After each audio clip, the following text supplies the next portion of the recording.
the East pound each other into the floorboards. The top-seeded Cavs get to chill at the crib, waiting to see what happens next. We welcome in a longtime member of the Ball Brotherhood, Cavs GM Danny Ferry, who we have known since he is a child. Right. We start with this, Danny. You've had time to sit back and watch the other series right now. Who is particularly impressive to Danny Ferry? Well, the great basketball being played is in Chicago-Boston series. It's been great for the NBA. It's been fun to watch every night. Exciting games. Ben Gordon, in particular, has been terrific. So I've really enjoyed watching that series in general. Well, let's talk about your team for a second, Danny. Yeah. You got Mo Williams in the offseason. Everybody thought that was going to be a huge acquisition, and a lot of was expected of the Cavaliers. How does this team that you actually have on the floor compare to what you thought you were going to have when you broke camp and started the season? Michael, I thought we were going to be good. I know sitting down with Mike Brown before the season in training camp, we looked at each other and we were both kind of perplexed because usually that time of year you start to really pick your team apart. And we sat in there and said, I don't know what to say. We really like this group a lot. In saying that, we also still couldn't have predicted that we'd have won 66 games, been the first seed throughout the playoffs, and we all know the hardest parts in front of us. You've got LeBron James, not quite at his peak, but awfully good. You played against Michael Jordan when Jordan was at his peak. Does the dominance of the two compare? The dominance compares. I think, they're different players. I think LeBron is more of a facilitator in a Magic style than Michael. What's common about Michael and Magic and LeBron is I think you could put them at center and they'd be an all-star. You could put them at power forward, they'd be an all-star. You could put them at point guard. They could play all 5 positions and be an all-star. They truly are once-in-a-generational type players. And, obviously we're excited to have him here, LeBron here in Cleveland. He's gotten better every year. And he's been a huge part of why we've been one of the better teams in the NBA the last 4 years, and then obviously this year having the best record.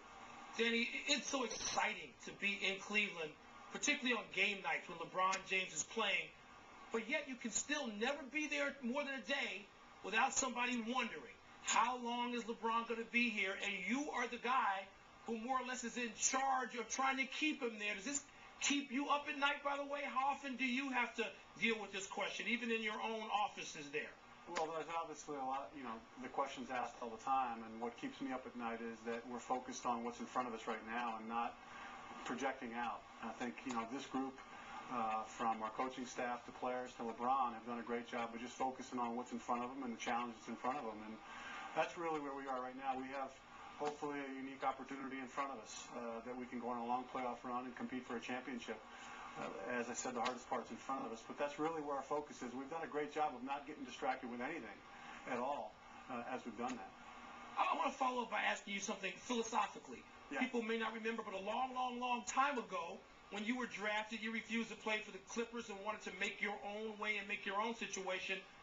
Could you hold it against him if he decided to play somewhere else down the line? Do you understand? I mean, obviously you understand how that works. Well, Michael, I'm not going to project out again. We're focused on right now. And, we're very fortunate to have LeBron here in Cleveland. It's a special situation. He's from Northeast Ohio. And the energy of our city and everything is really, I think it was a distraction earlier in the year, but the way our season's gone, the energy of our season has really just been focused on what goals in front of us right now. We have one goal as an organization, and I'm not going to project out beyond that. I think that's really where we need to focus.